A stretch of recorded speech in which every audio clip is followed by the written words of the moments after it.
안녕하세요. 오늘도 사연살롱을 찾아주셔서 감사합니다. 지옥을 빠져나와 지금은 행복한 삶을 살고 있는 30대 중반 여자입니다. 여러분은 신데렐라 이야기를 어떻게 생각하세요? 저는 어릴 때 가장 싫어했던 동화가 신데렐라였어요.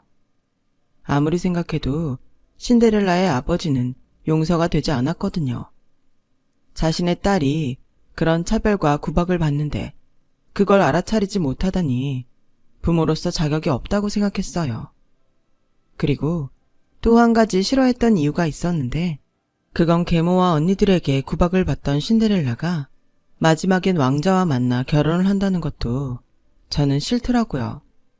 스펙도 하나도 없는 그 답답하기만 한 신데렐라가 번지르르한 치장만으로 신분 상승을 한다는 것이 현실성이 없어 보였어요. 제가 이런 소리를 하면 주변 사람들은 왜 그렇게 생각이 꼬였냐고 묻곤 했는데 그건 바로 제가 신데렐라와 똑같은 처지였기 때문이었어요. 저희 아빠는 제가 어릴 때부터 건설 현장에서 막노동을 하셨어요. 저희 친엄마는 늘 막노동꾼 아빠의 벌이가 형편없다며 아빠에게 불만을 가지셨죠. 그래서 일주일에 5일 정도는 늘 돈 때문에 부부싸움을 하셨어요. 그러다 제가 10살이었을 때 엄마는 결국 자기는 이렇게 못 살겠다고 집을 나갔고 아빠는 그런 아내 따위는 없는 게 낫다며 이혼을 하셨는데요. 반년도 되지 않아 재혼을 하신다며 신데렐라처럼 새엄마와 언니 둘을 집으로 데리고 왔어요. 인사해라. 오늘부터 우리랑 같이 살 새엄마와 언니들이다. 어머, 네가 영은이구나. 어쩜 이렇게 귀엽게 생겼니? 니들도 오늘부터 막내 동생 잘 챙겨라. 알았지? 그나저나 집이 아담하고 좋네요. 살림할 맛이 나겠어요. 새엄마는 그렇게 저보다 2살, 3살 나이가 많은 언니들 데리고 와서는 코웃음을 치며 아빠에게 잘 보이려 노력을 했어요. 하지만 새엄마가 데리고 온 언니들은 어린 제 눈에도 얼굴에 욕심과 심술이 가득해 보였는데요.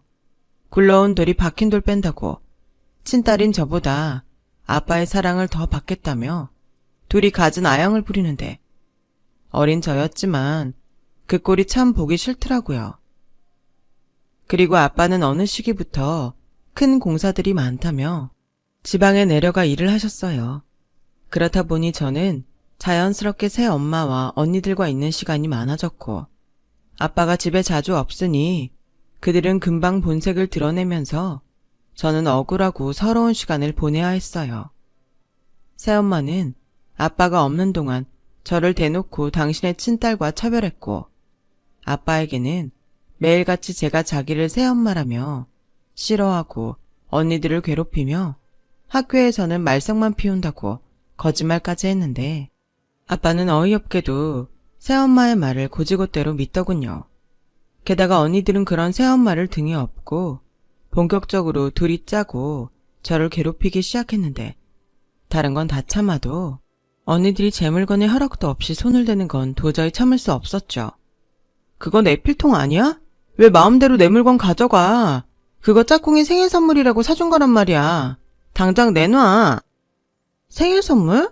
알게 뭐야. 오늘부터 내가 쓰면 내 거지? 도둑이냐? 왜 남의 물건에 탐을 내? 좋은 말로 할 때 내놔라. 뭐? 도둑? 이게 죽으려고. 야! 왜? 그럼 누가 겁날 줄 알아? 저는 그렇게 제 필통을 멋대로 가져간 둘째 언니와 몸싸움을 했어요. 그러자 첫째 언니가 새엄마에게 엄마, 영은이가 수빈이 물건 뺏고 때려. 빨리 와. 라며 이르기 시작했고 새엄마는 씩씩거리며 달려와서는 제 머리채만 잡으며 소리를 질렀는데요. 야, 너 지금 내 딸한테 무슨 짓이야 이게? 엄마도 없는 거 걷어먹여줬더니 고마운 줄도 모르고. 너 오늘 내 손에 혼나 볼래? 얼른 내 딸한테 사과해. 수빈아, 괜찮아? 저 조그만 지지배가 아주 성깔만 있어서. 왜 저한테만 그러세요? 언니가 먼저 제 필통 가져갔단 말이에요. 왜 저만 혼내는데요? 언니가 먼저 잘못했어요. 그럼 언니가 저한테 사과해야죠. 어머, 저 말하는 싸가지 좀 봐. 자매들끼리 물건 좀 나눴으면 어때서? 넌 무슨 애가 그렇게 인정머리가 없니? 저는 어린 나이에도 어이가 없었어요. 평상시 저를 딸로 생각하지도 않으면서 자매라는 말을 쉽게 하니 소름이 다 돋을 지경이었죠. 그래서 저는 무조건 필통을 내놓으라며 악을 썼고 급기야 필통을 들고 메롱하는 둘째 언니의 팔뚝을 물어버렸는데요. 새엄마는 무슨 자기 딸 팔이 잘리기라도 한 듯 아주 난리 부르스를 쳤어요. 그리고 아빠에게 연락해 기어코 지방에 있던 아빠를 집으로 오게 했는데 새엄마의 그 다음 행동이 아주 황당 그 자체였어요. 새엄마는 아빠가 오기 전에 자기가 방안을 더욱 난장판으로 만들기 시작했고 엉망이 된 방에서 고작 이빨 자국 난 게 다인 둘째 언니 팔에 붕대를 감았는데 아빠한테는 병원 응급실에 다녀왔다고 거짓말을 하자고 두 언니와 입을 맞추더라고요. 그리고는 아빠가 도착하자 울며 불며 저 때문에 살 수 없다며 마음에도 없는 이혼 얘기를 꺼내더군요. 아빠는 제가 아무리 아니라고 억울하다고 그렇게 말해도 제 말은 믿어주지 않았어요. 그리고 자기는 저 때문에 이혼할 수 없다며 다음날 바로 저를 평택에 있는 할머니 집으로 보냈어요. 저도 너무 억울하고 서러운 나머지 그때부터는 세상에서 아빠를 가장 미워하고 원망했죠. 내 부모가 나를 믿지 않고 버렸다는 생각에 저는 점점 삐뚤어져서 어긋나기 시작했어요. 하지만 다행히도 저를 맡아주신 할머니는 그런 저를 안타깝게 생각하셨고 제가 무슨 짓을 해도 다 당신 품에 품어주셨는데 제가 너무 속을 썩인 탓인지 할머니는 대장암으로 8년을 앓다가 돌아가시고 말았고 보호자가 없어진 저는 하는 수 없이 죽기보다 싫은 새엄마와 언니들이 있는 집으로 돌아오게 되었는데요. 아빠 일이 잘 풀려서인지 그동안 집도 좋은 집으로 이사를 했더군요. 그즈음 무슨 비결인지 마흔이 한참 넘은 새엄마가 임신을 했더군요. 새엄마는 뱃속에 아이를 들먹이며 저와는 못 산다며 아빠에게 또 이혼을 하자고 했어요. 한 번도 서러운데 두 번씩이나 같은 일을 당한다고 생각하니 저는 이 꼴 저 꼴 보기 싫어 그 길로 집을 나와버렸죠. 예상은 했지만 시간이 아무리 지나도 아빠는 저를 찾지 않았어요. 이미 기대도 하지 않았다고 생각했는데 막상 예상이 현실로 되니 저는 또 아빠에게 실망하게 되더라고요. 그렇게 그 길로 갓출 청소년이 되었는데 세상에 혼자 떨구어지니 학교에 갈 생각은 하지도 못하고 아르바이트를 하며 생계를 유지해야 했어요. 그렇다 보니 저에겐 무엇보다 돈 버는 아르바이트가 중요했는데요.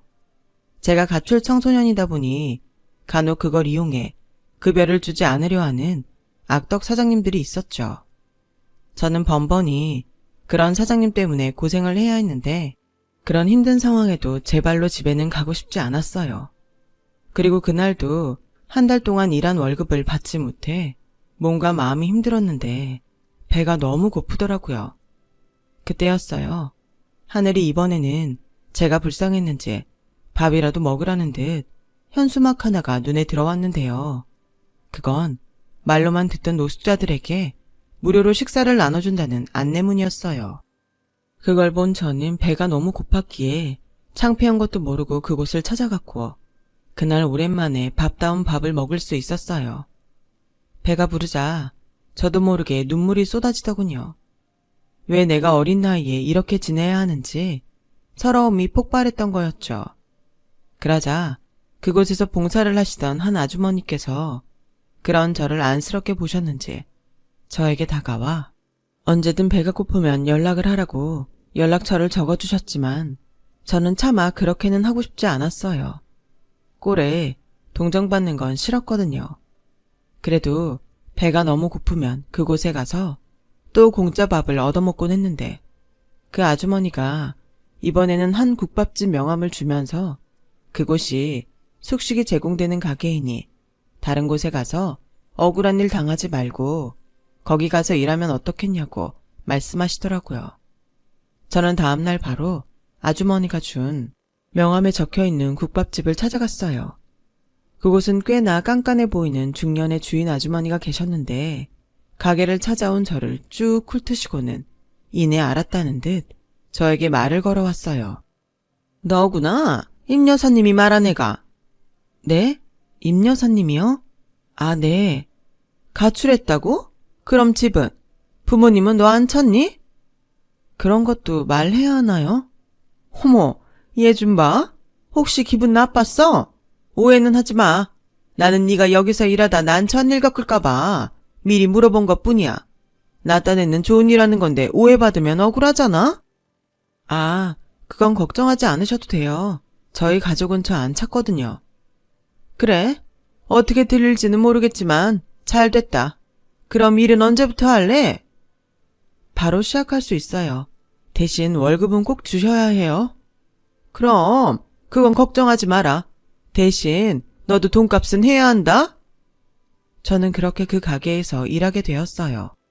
그리고 가게에 작은 방에 딸려 있었는데 그곳이 저의 숙소였고 저는 그곳에서 숙식을 해결하며 시급은 그리 높지 않았지만 돈 뗄 걱정 없이 꽤 오랫동안 일을 했어요. 그리고 그곳에서 저는 20살을 맞이했고 제가 본 주인 아주머니는 돈이 되는 일이라면 억척을 떠는 사람이었는데 그 와중에도 봉사를 하는 그런 사람이었어요. 그리고 아주머니에게는 효자이자 장애가 있는 아들이 한 명 있었는데요. 저보다는 8살이 많았고 장애가 있다고 하지만 보기엔 저와 별반 다른 것이 없어 보였어요.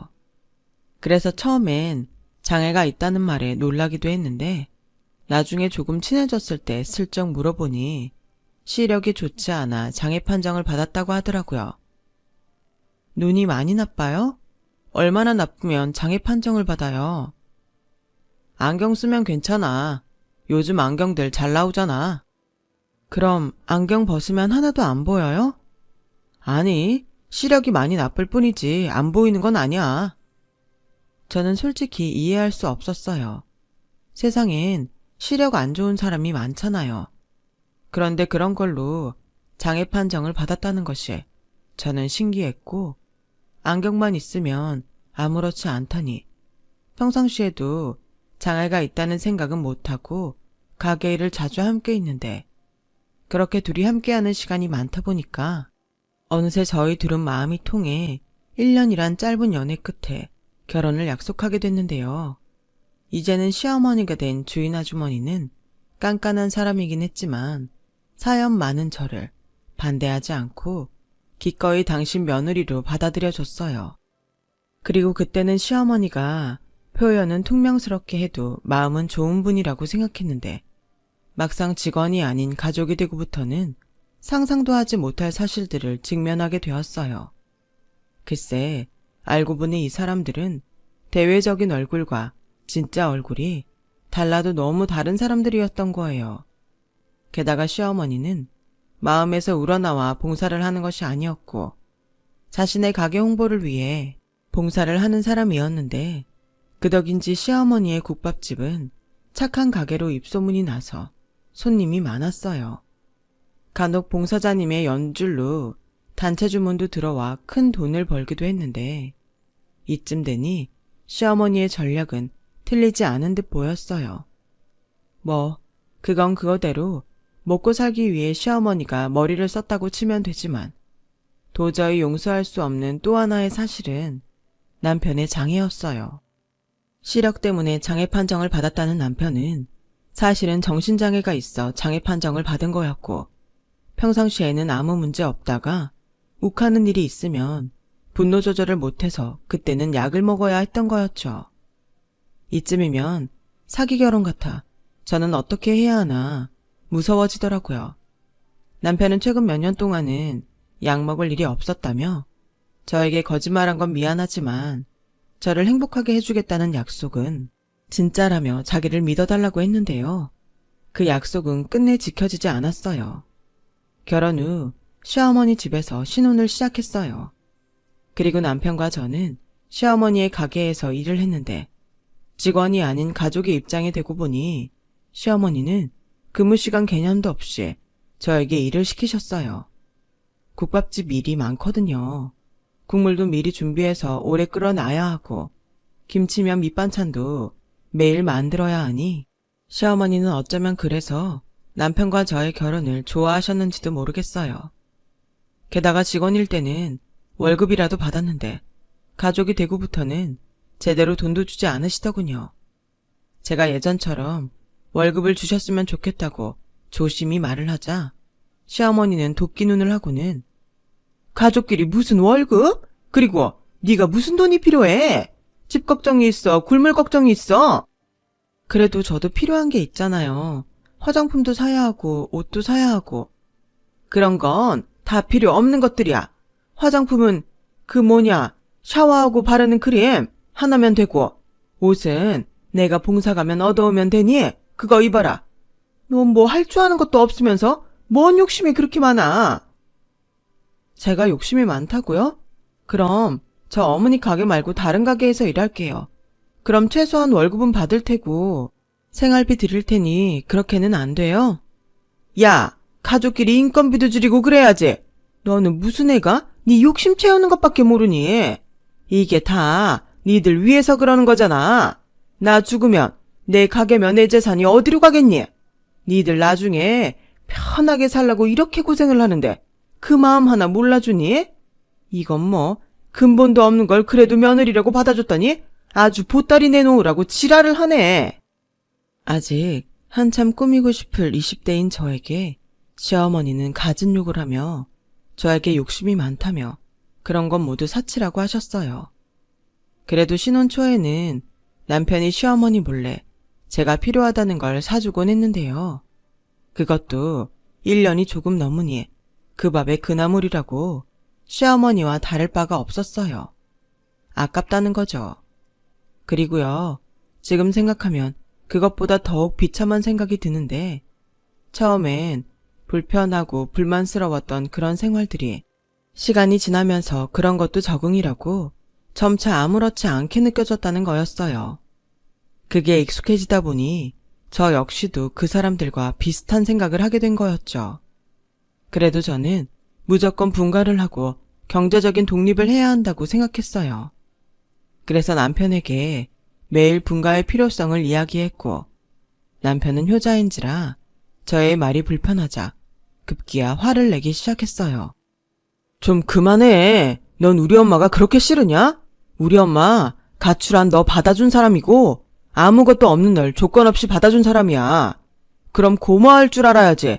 분가? 웃기고 있네. 꿈 깨. 뭐라고? 그럼 난 뭐 평생 여기서 무급으로 일만 해? 됐어. 이럴 거면 이혼해. 뭐? 이혼? 너 말 다 했어? 그때였어요. 그날 처음 남편이 눈이 돌아 화를 참지 못하는 걸 직접 보게 됐고 시어머니는 그런 남편에게 서둘러 약을 먹이는데 막상 그것들을 경험하고 보니 제 결혼이 얼마나 잘못된 결혼인지 알겠더라고요. 그 후 저는 결혼 생활이 삶이 아닌 지옥이었죠. 그리고 시어머니는 장사를 하면서도 돈 버는 일이라면 가리지 않고 했는데 그중에 매일 하는 일이 새벽에 폐지와 고물을 줍는 일이었어요. 그리고 결혼 후 자신의 본색을 드러낸 후 그 후부터는 저를 항상 아침마다 데리고 나가려 했는데 제가 가게 일로 너무 힘들어 오늘은 못하겠다고 하면 그날 하루 종일 가게에서 막말과 고된 일만 시키는데 당해낼 재간이 없었죠. 데리고 다닐 거면 힘 좋은 당신 아들이나 데리고 다닐 것이지. 당신 아들은 혹여 잠이라도 깰까 조심조심 나가자는데 저는 그러고 싶지 않아 일부러 큰 소리를 내며 나갔어요. 그러면 언제나 제 뒤에서 성질머리 하고는? 하며 시어머니가 욕을 하셨는데요.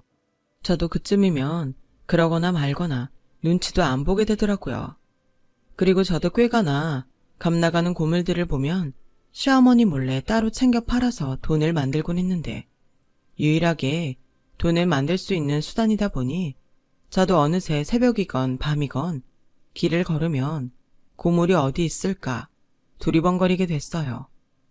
그리고 제가 결혼 3년 차가 되어갈 즈음 그날은 태풍이 부는 날이라 돈이고 뭐고 나가고 싶지 않았는데 시어머니는 이런 날일수록 더욱 나가야 한다며 천근만근 같은 저를 재촉했고 결국 밖에 나간 시어머니와 저는 모진 비바람에 리어카도 제대로 끌지 못했어요. 어머니, 오늘은 진짜 안 될 것 같아요.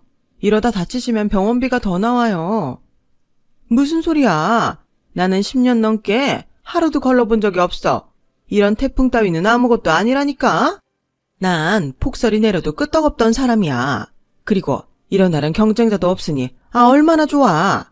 이렇게 바람이 많이 부는 날은 뜻밖의 횡재도 하니까 넌 잔말 말고 뒤에서 리역 하나 잘 밀어. 젊은 애가 피죽도 못 얻어먹은 애처럼 힘도 제대로 못 쓰냐. 그렇게 도저히 앞으로 나아가지 않는 리어카를 끌며 2시간을 넘게 동네를 돌아다녔어요. 그러자 어디서 비바람에 날아왔는지 찻길 넘어 딱 봐도 값이 꽤 나가게 생긴 고물이 바닥에 굴러다녔고, 시어머니는 그 순간 자기 말이 맞지 않냐며 좋아서 그 고물을 주우러 찻길로 달려가셨는데요. 그 순간 저 멀리서 이삿짐 차량으로 보이는 큰 차가 달려오는 게 제 눈에 보였어요. 그 순간 저도 모르게 시어머니에게 차가 온다며 고래고래 소리를 지르면서 찻길로 뛰어들었고, 아찔한 그 순간 정신을 잃고 말았는데 그 뒤엔 아무것도 기억이 나지 않았어요. 제가 차에 치였는지 아니면 바로 코앞에서 기절을 한 건지 아무런 의식이 없던 저는 눈을 떠보니 병원이었고, 어머니가 호들갑을 떨며 제 앞에 서 있는데 그렇게 당하고도 무슨 마음인지 다행이다 라는 생각이 들었어요. 그런데요, 정신을 차리니 자꾸만 왼쪽 다리가 너무 아프더라고요. 남편에게 왼쪽 다리가 아프다고 의사 선생님을 불러달라고 하니 남편은 어이없다는 듯 웃으며 왼쪽 다리가 아프다고? 왼쪽은 다리가 없는데 어떻게 아파? 라며 제가 덮고 있던 이불을 들쳤는데 당연히 있어야 할 제 왼쪽 다리가 없었고 붕대만 층층 감겨진 왼쪽 허벅지만 보이더군요. 저는 제 모습에 놀라 비명을 지르며 혼자라고 말았죠. 제가 시어머니를 구하러 찻길로 뛰어가 시어머니 대신 그 이삿짐 차에 치인 거였어요. 심한 출혈과 다리 부상으로 다리를 절단하게 됐다는 말을 듣게 됐는데 남편의 말이 저를 더욱 비참하게 만들었어요. 이제 너도 장애가 생겼네? 나야 티가 안 나는 장애지만 넌 평생 절뚝거리며 걸을 테니 이를 어떡하냐? 그나저나 이거 네 꼴을 봐. 너무 웃기지 않아? 넌 이게 웃겨? 내가 어쩌다 이렇게 됐는데 이게 웃기냐고. 적어도 네가 내 남편이면 이걸 보고 웃을 게 아니라 슬퍼해야 맞아, 이 정신병자야. 뭐? 너 말 다 했어? 그래, 다 했다. 책임져. 책임지라고. 이게 다 욕심 많은 니네 엄마 구하려다 이렇게 됐잖아. 그니까 내가 이렇게 만든 것도 아닌데 왜 나한테 지랄이야. 따질 거면 우리 엄마한테 따져. 언제는 그런 효자가 없다더니 이제는 엄마 탓을 하냐? 시끄러. 너 여기 사람 많다고 그거 믿고 까부나 본데 너 집에는 안 갈 거야? 뒷감당 되겠냐고. 남편은 또다시 끓어오르는 분노에 소리를 빽 지르고 난동을 피우기 시작했고, 그러자 병원에서 간호사가 뛰어와 남편을 끌고 갔어요. 남편 말대로 이젠 몸도 성하지 않으니 제 남은 미래가 캄캄하더라고요. 그리고 시어머니는 약간의 뼈에 금이가 팔에 깁스를 하게 됐는데 그 와중에도 장사는 해야 한다며 또 억척을 떨었어요. 제가 병원에서 장애 판정을 받자 발빠르게 장애 등록까지 마쳤는데요. 황당하게도 제가 퇴원을 하자 자기는 팔이 시원치 않으니 저에게 가게에 나와서 일을 도우라고 했어요. 그 순간 분노장애는 남편이 아닌 제가 있는 듯 시어머니에게 지금 제정신이냐며 걸을 수가 없는데 무슨 일을 돕냐고 미친 사람처럼 악을 질렀고, 시어머니는 그런 제 모습에 당황했는지 그 뒤로 며칠간은 아무 말도 하지 않더군요. 그러다 한 달이 넘어가자 마치 저를 생각하는 듯 의족을 만들면 아무도 모를 거라며 저를 달래기 시작했어요. 하지만 제가 그 속을 모를까요? 의족을 하고 예전처럼 걷게 되면 가게 나와 일 시키려고 그런다는 걸 모르지 않던 저였어요. 하지만 아무런 힘도 없는 저는 거의 끌려가다시피 의족을 마쳤고 시어머니는 또 마음에도 없는 가식을 떨며 저에게 재활을 하라고 부추겼는데 어느새 주변에서는 시어머니가 저렇게 애를 쓰는데 며느리가 도통 말을 듣지 않는다며 시어머니가 불쌍하다는 말을 하고 있더라고요. 그리고 시어머니는 주변에 그런 동정 어린 시선을 즐기는 듯 보였는데 그 역시도 가게에서 파는 국밥을 가져와 자기가 파는 건데 드셔보라면서 또 가게 홍보를 하고 돌아다니더라고요. 순간 한 가지 생각밖에는 떠오르지 않았어요. 열심히 재활을 하고 재활이 끝나고 일상생활이 가능해지면 시어머니와 남편이 바라던 대로가 아닌 이혼하리라는 생각이요. 그렇게 재활에 매달린 지 1년이 지나자 저는 의족을 착용하면 자연스럽게 걸을 수 있게 되었죠. 그럼에도 불구하고 가게에 일을 하지 못하는 것처럼 일부러 그릇을 떨어뜨리고 재료들을 들고 가다 쏟아버리는 등 실수하는 척 연기를 했어요. 그리고 남들 눈을 엄청 의식하는 시어머니를 욕먹게 자기 때문에 다친 며느리를 억지로 나와서 일을 시킨다며 손님들이 들리게 떠들었더니 시어머니 얼굴이 불그락 푸르락 해졌죠.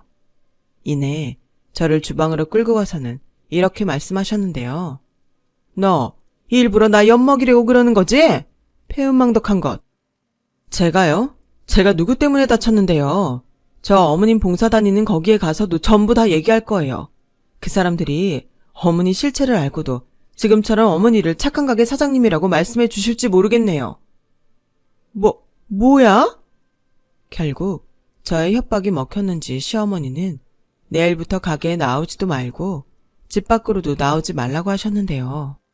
일주일도 되지 않아 당신한테 도움도 되지 않는 저를 데리고 있는 것이 손해라고 생각했는지 시어머니는 당신이 직접 이혼 서류를 내밀며 저와 남편에게 쓰라고 했어요.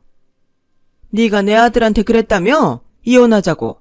그렇게 이혼한 게 소원이면 이혼해라. 어차피 가게 나와 일도 못하고 내가 뭐하러 너까지 데리고 있겠니? 그럼요. 어머님이 절대 그러실 분이 아니죠. 엄마, 싫어. 아니, 내가 이혼까지 하면 나는 뭐 혼자 늙어 죽으라는 거야? 그럼 너보다 더한 불량품이랑 사는 건 뭐 좋아? 그야. 그냥 참말 말고 이혼해. 그리고 이건 어디까지나 협의 이혼이니 위자료는 없다. 뭐라고요? 내가 누구 때문에 이 지경이 됐는데 그렇게는 못해요. 그래? 그럼 어쩌자는 거냐? 소송이라도 하겠다는 거냐? 못할 것도 없죠. 소송도 돈이 있어야 하는 거야. 아무튼 나는 좋게 이혼하라고 했다. 이혼이라도 하고 싶으면 그냥 순순하게 그 서류나 적고 그거 아니면 네 마음대로 하는데 내 집에서는 나가줘야겠다. 결국 저를 무일푼으로 내쫓을 생각이었네요. 내가 정말 이대로 당하고만 있을 줄 알아요? 왜? 예전처럼 또 협박이라도 하게? 하고 싶으면 해. 내가 먼저 네가 사고로 머리가 휙 돌았다고 소문 다 내놨어. 그 비싼 의족에 돈 쳐들어가며 재활까지 시켜줬더니 헛돈 나갔잖아. 너 그 돈 다 토해낼 자신 없음? 그냥 순순하게 도장 찍고 꺼져. 저는 시어머니의 말에 화가 나서 이혼 서류를 찢어버렸어요. 물론 이혼이 너무 하고 싶지만 제가 당한 것들이 있는데 이대로 저쪽 좋으라고 도장을 찍을 수는 없겠더라고요. 하지만 시어머니가 무슨 짓을 할지 겁이 난 저는 그 집에는 있을 수 없었고 그렇게 이혼도 하지 못한 채 야밤에 쫓기듯 그 집에서 나와야 했는데요. 막상 또 갈 것도 없고 돈도 없는데 이번에 몸까지 이 모양이니 이건 뭐 죽는 게 더 낫겠다는 생각도 들었어요. 그러다 저는 왜 남들이 누리는 행복을 단 한 개도 누릴 수가 없는지 하늘이 원망스러웠는데 종교도 없으면서 무작정 악에 받쳐 눈에 들어오는 대형 교회에 들어갔어요. 왜 나만 이렇게 불행하게 살아야 하냐고, 이 세상엔 왜 나쁜 사람이 더 잘 먹고 잘 사냐며, 그러고도 당신이 신이냐고 마구마구 소리를 쳤어요. 그런 저의 목소리가 너무 컸을까요? 분명 아무도 없던 것 같았는데 한참을 흐느끼 울던 저에게 어느새 연세 많은 권사님이 제 손을 잡아주시며 따뜻한 목소리로 아가씨, 밥은 먹었어요? 라고 하는데 별말도 아닌 그 말에 저는 그만 아이처럼 울음이 터지고 말았는데요. 그리고 그 늦은 시각에 그분의 집에서 식사를 하고 하룻밤 신세까지 지게 되면서 무엇 때문인지 모르겠지만 저는 그분에게 제가 그동안 살아온 아픈 이야기를 모두 쏟아냈어요. 그러자 제 이야기를 모두 들은 권사님은 저를 꼭 안아주며 너무 고생했다고, 너무 많이 아팠겠다고 저를 위로해 주는데 그 순간 제 안에 가득 찼던 원망과 미움이 조금씩 가라앉는 기분이 들더군요. 그리고 그날은 정말 오랜만에 편안하게 깊은 잠을 잘 수 있었는데요. 다음날 아침 교회를 다녀온 권사님이 저에게 뜻밖의 제안을 해주셨어요. 혹시 괜찮다면 갈 곳이 생길 때까지 여기 있을래요? 봐서 알겠지만 나도 혼자라. 그래도 제가 어떻게, 저는 몸이 좀 그래서 도움도 못 될 건데요. 내가 언제 도와달라고 했나? 그냥 나는 영은 씨가 여기 있으면 좋겠어요. 그냥 친척집에 왔다고 생각하면 안 돼요. 내가 안 그래도 같이 살던 딸이 지방으로 취업을 가는 바람에 적적했거든. 그럼 저 정말 여기 있어도 돼요? 그럼요. 어제 교회에서 그랬죠? 왜 영은 씨만 불행하게 살아야 하냐고. 오늘부턴 아주 작은 거라도 행복하게 살아요. 나도 도울 수 있는 건 도울게요. 권사님은 그 순간 저에게는 빛이었습니다. 그리고 그날 이후부터는 권사님 말씀처럼 작은 행복이라도 소중하게 생각하며 지냈는데 배운 게 도둑질이라고 이중인격자 시어머니에게 밑에서 배우긴 했지만 저는 요리하는 것이 가장 즐거웠어요. 그리고 권사님은 제가 만든 음식을 맛있다고 칭찬해 주셨는데 저에게 나중에 작은 가게를 하나 차려서 하면 좋겠다며 한식 자격증 시험을 보는 게 어떻겠냐고 하시더라고요. 하지만 뭐든 돈이 필요한 일이기에 그러고 싶지만 그럴 수 없다고 말을 하니까 교회에 저 같은 도움이 필요한 사람을 돕는 지원 프로그램이 있다시며 직접 알아봐 주신다고 하셨고 며칠 뒤에 제가 그 지원을 받을 수 있을 것 같다며 우선 시험이라도 쳐보라고 하셨는데요. 여태까지 쉬었던 것이 하나 없는 제 인생이었기에 저는 꿈을 꾸는 것 같았어요. 제가 그 교회를 다니는 사람도 아닌데 그런 고마운 지원을 받게 됐다는 것이 있을 수 없는 일처럼 느껴졌거든요. 하지만 찬밥 더운 밥을 가릴 때가 아니었던 저는 태어나 처음으로 밤새 공부를 했습니다. 필기시험 합격 후 실기시험도 무난히 합격했는데요. 처음 제가 딴 자격증을 받아든 날 어찌나 눈물이 나는지 이젠 아무것도 할 수 없을 것 같다고 생각한 제 인생에 그야말로 기적이 일어난 듯 했어요. 그리고 권사님은 합격을 했으니 교회에 감사 인사를 가자며 도시락을 만들어서 가면 좋겠다고 하셔서 제 평생 처음으로 감사한 마음을 담아 도시락을 만들어 다시 그 교회를 찾았고 그 교회에는 이미 제 사정을 아시고 일부러 오셔서 저에게 축하와 격려를 많은 분들이 해주셨는데요. 그 중에 낯이 익은 분이 한 분 계셨어요. 그분은 바로 저에게 시어머니 가게를 소개해준 봉사자분이셨는데 저를 보자마자 미안하다며 울기까지 하셨어요. 정말 미안해요. 나는 정말 그 사람이 그런 천하의 나쁜 사람인지 몰랐어요. 모든 게 다 나 때문이에요.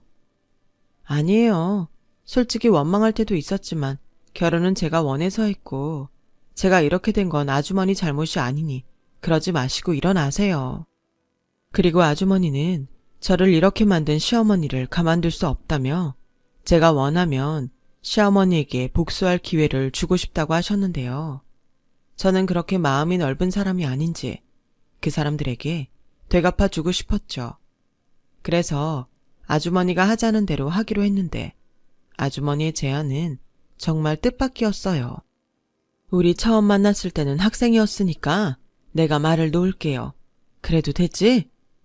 우선 내 계획을 얘기하자면 그 사람을 내 집에 초대할 거야.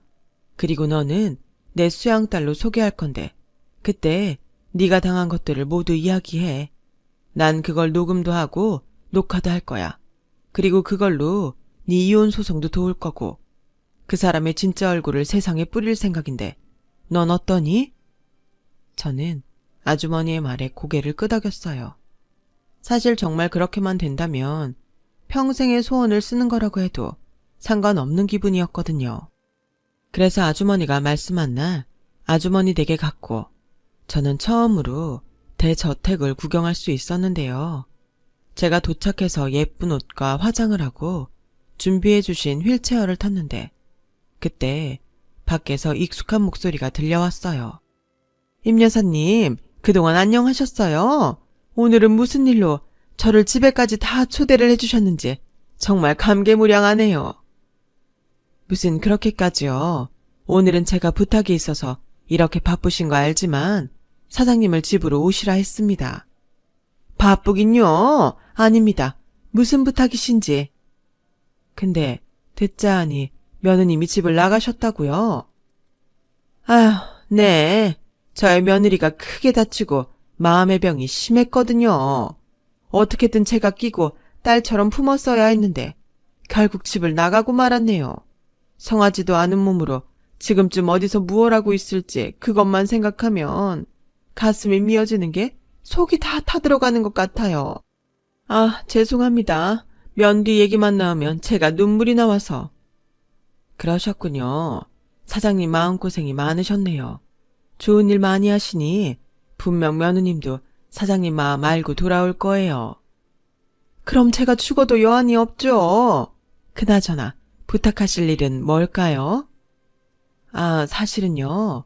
저한테 수양딸이 한 명 있어요. 몸이 조금 불편한 아이인데 제가 데리고 봉사를 좀 다니고 싶어서요. 그래서 미리 얼굴 좀 익히고 제가 바쁠 땐 저희 아이 좀 챙겨주십사 부탁드리려고요. 괜찮을까요? 아, 그래요? 수양따님이라니 제가 정말 잘 보여야겠네요.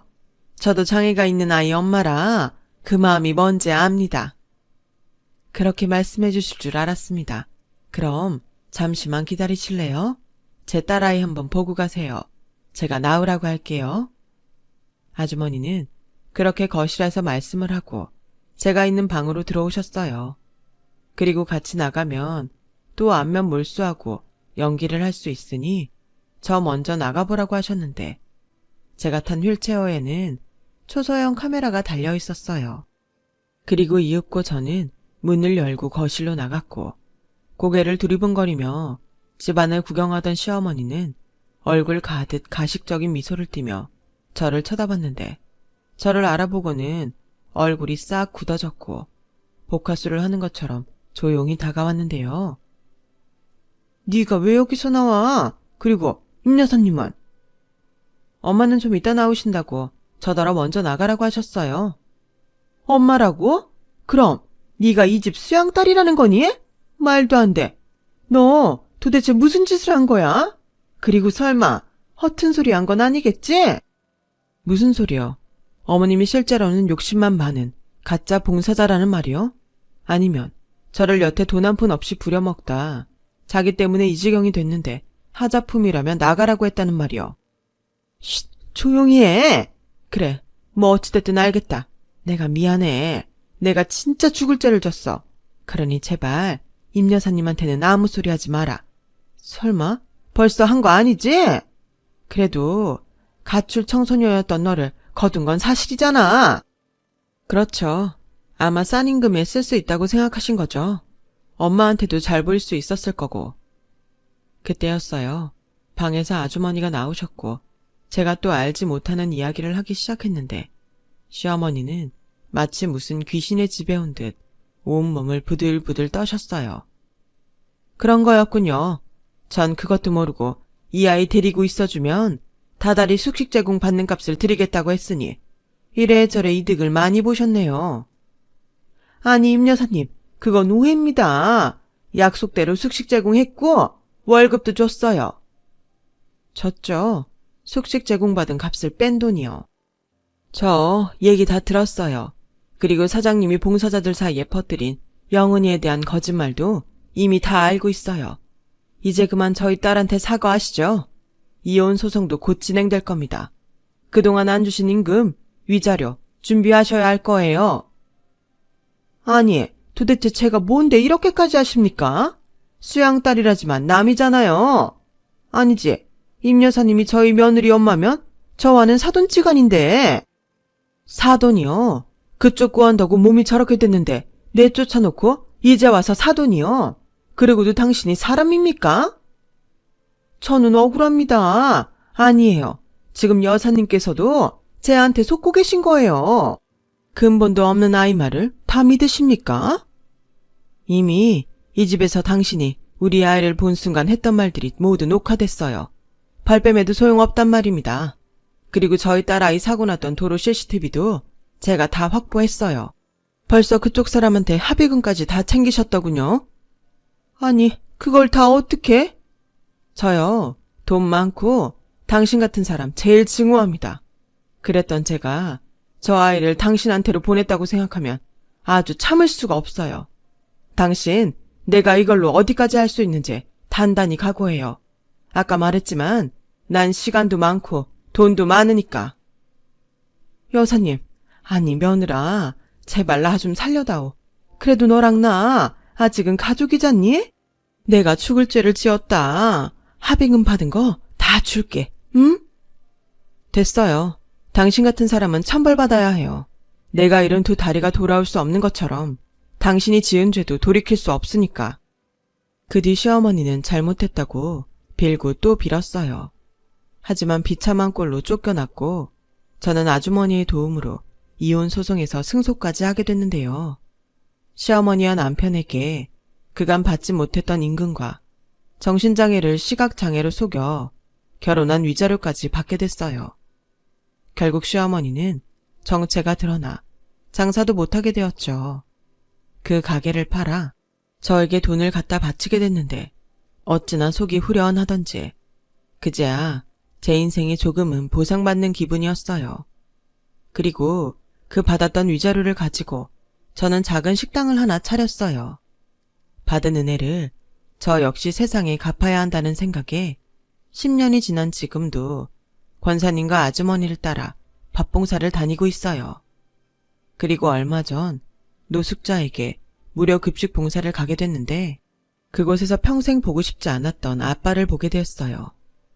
행색을 보아 힘들게 사는 것 같아 보였는데 이 역시도 인과응보가 아닐까 생각하며 저는 차마 앞에 나서지 않았어요. 아빠도 저를 못 보신 것 같았고요. 처음엔 아는 척을 하지 않아 마음속에 죄책감이 들기도 했지만 이제와 부녀의 정을 나누기엔 저도 아빠도 몸과 마음이 많이 다쳤죠. 제 마음속의 미움이 완전히 사라지지 않아서 먼 훗날 후회가 될지언정 지금은 아빠를 용서할 수가 없네요. 누군가 미움도 사랑이라고 하던데 아직 저는 잘 모르겠어요. 하지만 한 가지 배운 것이 있다면 절망 속에도 희망이 있고 가진 것이 없어도 나눌 수 있는 것들이 많다는 것인데요. 제 힘으로 음식을 만들어 장사를 하는 것도 보람있지만 요즘은 제가 누군가를 도울 수 있다는 것에 큰 감사함을 느끼고 살아요. 그리고 예전에 저의 복수를 도왔던 아주머니에게 그렇게까지 저를 도와준 이유를 물어본 적이 있었는데 아주머니의 대답은 네가 희망을 잃지 않고 살았으면 좋겠다고 생각했어.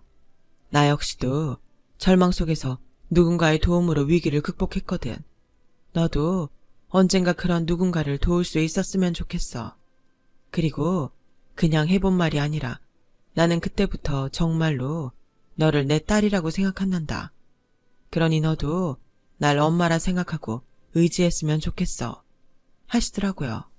그 대답은 시간이 흐른 지금도 저를 살게 하는 희망이 되었답니다. 봉사라는 것이 남에게 베풀기만 하는 일이라고 생각했는데 막상 해보니 얻어가는 것이 아주 많아요. 그리고 제가 장애가 있다 보니 저를 보며 희망을 얻어가시는 분들도 계신데요. 그런 분들을 볼 때면 저도 제법 제 인생을 잘 살아가고 있는 것 같아 제 자신이 대견스러워집니다. 이제는 알 것 같아요. 절망의 끝자락에 희망이 저를 기다리고 있었음을요. 지금까지 저의 이야기 들어주셔서 대단히 감사합니다. 누군가에게 저의 이야기가 희망이 될 수 있었으면 좋겠어요. 언제나 건강하고 행복하세요. 감사합니다. 여러분, 사연 댓글에 응원과 현명한 조언 부탁드려요. 좋아요와 구독은 저에게 큰 힘이 됩니다. 오늘도 좋은 일 가득하세요.